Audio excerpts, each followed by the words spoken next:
We talk about the blizzard of 77, we talk about the storm in 2014, now we're probably going to talk about the storm in 2022, and we'll be looking back on it, maybe not fondly, but we're looking back on it in the future. Well, the time to prepare is almost over with an intense lake effect snowstorm, perhaps a couple of hours from really kicking into gear. Good evening, everybody. I'm Michael Wooten. This half hour, we're going to get a live look out at conditions right now and also check in on Amherst for preparations. You know, the north towns are often spared from the lake effect storms, but not so this time, so that's coming up. First, though, we want to share some of the headlines with you at this hour. Sunday's Bills-Browns game has officially been moved to Detroit. You heard that last half hour. Also, that travel advisory will start at 7 o'clock tonight in Erie County. An advisory means you should avoid all unnecessary travel, but large trucks, they're already banned on our expressways, including the thruway from the PA line all the way to Rochester. Most flights are canceled at the Buffalo Airport. The local Amtrak stations are shut down through tomorrow. And many school districts have closed for tomorrow, including all schools, public schools in Erie County. The latest on the closings there at the bottom of your screen. So with all that in mind, let's get straight to Storm Team 2 meteorologist Elise Smith for the timing on all of this, as we are now really heading toward when this is going to get underway, Elise. But some snow has already fallen. Some areas across the southern tier, a foot of snow already just from last night. That first lake effect band that we were talking about and I was monitoring all night long dropped between, I would say, 3 inches in some areas, all the way up to nearly a foot in the Boston Hills and everywhere in between. So we already know that these snow bands that develop off of Lake Erie will hold some heavy snowfall, and those potential snowfall rates of 2, 3, 4 inches an hour will begin tonight. Now, here's the current situation. It's somewhat quiet, still have a couple of snow showers across the southern tier. You can see a few snow bands that have developed ahead of a main band. And here's the thing, models yesterday and even tonight, we're picking up on that potential. So we are keying in on what our forecast could be, which is very accurate as we have been putting that together. But you see some of those lake effect bands that have developed ahead of this main band. This is the band that will be like a powder keg for western New York, clear the way for the lake to allow for a strong band to develop right behind it. This is on track to move into Buffalo, continue to move up through Chautauqua and Cattaraugus counties through the next couple of hours. I wouldn't be surprised if this band of snow, even though the radar is showing it could be rain, that's because of the surface lake temperature being above freezing. But this is snow within this cloud cover that is going to move into Buffalo, I would say beginning at around 7 o'clock. And that's when the lake effect snow warning begins for Erie County. As you can see, those lake effect snow warnings across the board and a winter weather advisory for Orleans counties. We're going to break down these winter weather alerts and have the latest snowfall map for you coming up in the full forecast, Michael, in a couple of minutes. All right, Elise, thank you very much for that. Let's continue our coverage now live with our Nate Benson, who is out in the storm tracker. Nate, I know you've been checking conditions through several parts of western New York. What are you seeing? Yeah, Michael. Hey, I'm actually at the Dunkirk Pier, and, as Maria was talking in the 5 o'clock hour, and Elise just said, I could see those lake effect bands over Ripley building up and gaining power, and it became really dark. The view I have right now is of the Dunkirk Pier, and nothing happening right now, but it is coming. It is coming very, very soon. Obviously, Chautauqua County Emergency Management is prepared for this. I got off the phone with them a short time ago. They haven't implemented any emergencies yet. But they are on standby. They and their crews are monitoring the situation, and we're here in Dunkirk in the storm tracker, waiting for this snow event to begin, and we're going to be working our way up through western New York, Michael, following this storm as it works its way into Buffalo Metro. So I'll be here. Make sure you're following us on social media, and we'll have all the updates, Michael, later on tonight. Nate, thank you.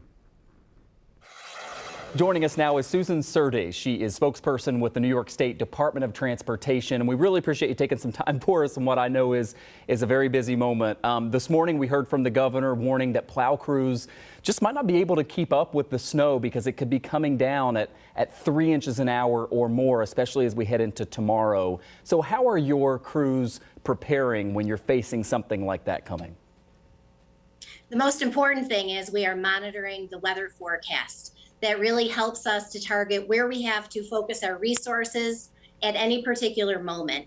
We have the ability to shift our crews between the southern tier and the northern suburbs. And so we are posed to do that just based on the forecast. Really anything over 2 inches an hour as far as the rate of snowfall is challenging. So this is really going to challenge our crews. So we especially are asking the public to provide us with their cooperation and stay off the roads so that we can keep up with the snow and keep them clean. Susan, the governor earlier today also compared this to Snowvember back in 2014, and a lot of people have been making those comparisons. I know in the days, weeks, and months after that historic storm, the state learned a lot. A lot of the criticism was directed at the Thruway Authority, but state DOT was involved in all of those after-action reports and investigations. What are your big takeaways from what changed after that storm, and which will help make this one maybe not be as bad?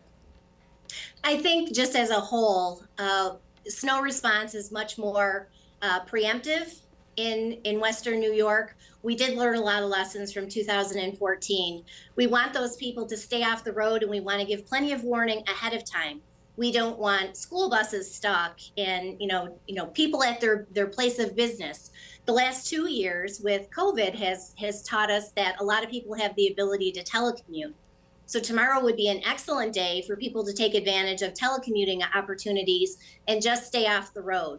So removing travelers from the state transportation system will be huge in helping us with our snow response.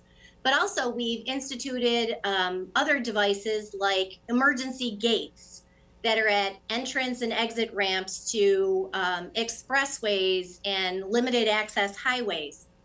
In case of an accident or a closure that's necessary due to weather, we can actually gate off certain areas of different facilities and stop the traffic, allow for crews to go in there, either respond or do snow removal, whatever we need to do.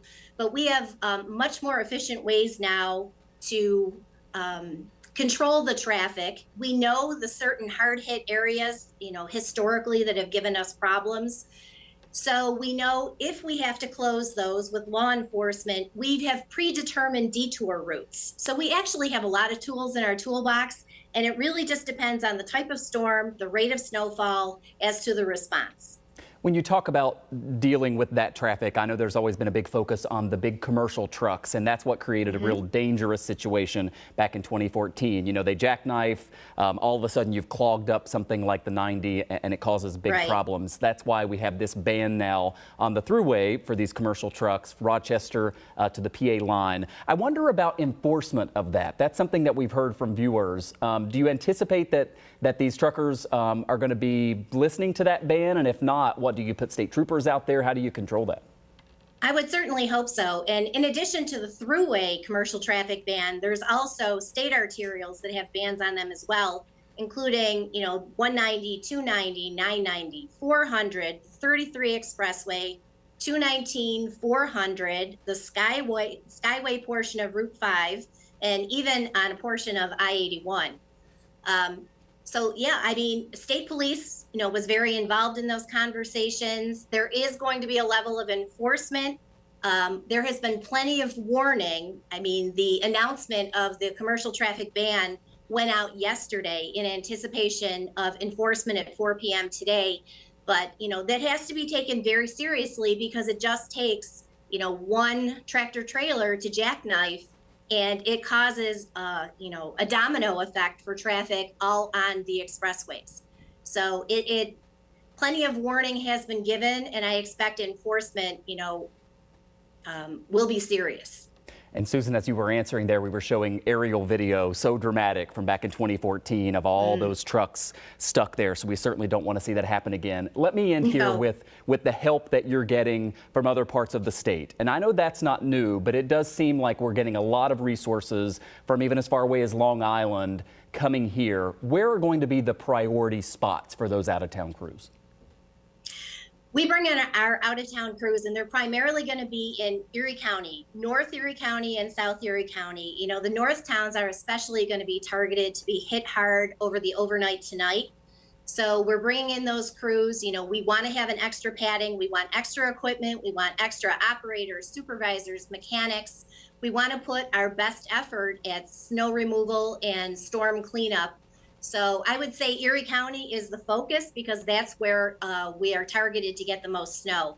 The southern tier got their snow last night. They continue to get snow today. Very manageable so far with our own state crews, but having nearly 90 more additional personnel coming in from other parts of the state, from state DOT, and bringing more equipment, it certainly can't hurt in the cleanup efforts. Yeah, and Susan, just real fast, I thought of an important follow-up there. I mean, luckily you're bringing in these out-of-town crews. We've talked so much about staffing problems in every industry lingering from the pandemic. You're good with staffing here in Western New York? We are good with staffing. We always advertise in the summer and the fall to bring on additional staffing for winter. We like to pad those numbers a little bit to help give our crews a break. You know, winter is a very long season in Western New York. But during the times of a major event like this historic snowstorm, bringing in crews from other parts of the state is just one more thing we can do to help us be as prepared as possible. You say it's a long winter season, and it is starting early this year, as we've seen a few times in the past. Susan Surdej with the New York State Department of Transportation. Thanks so much for taking some time for us. It's good to see you. Thanks, Michael.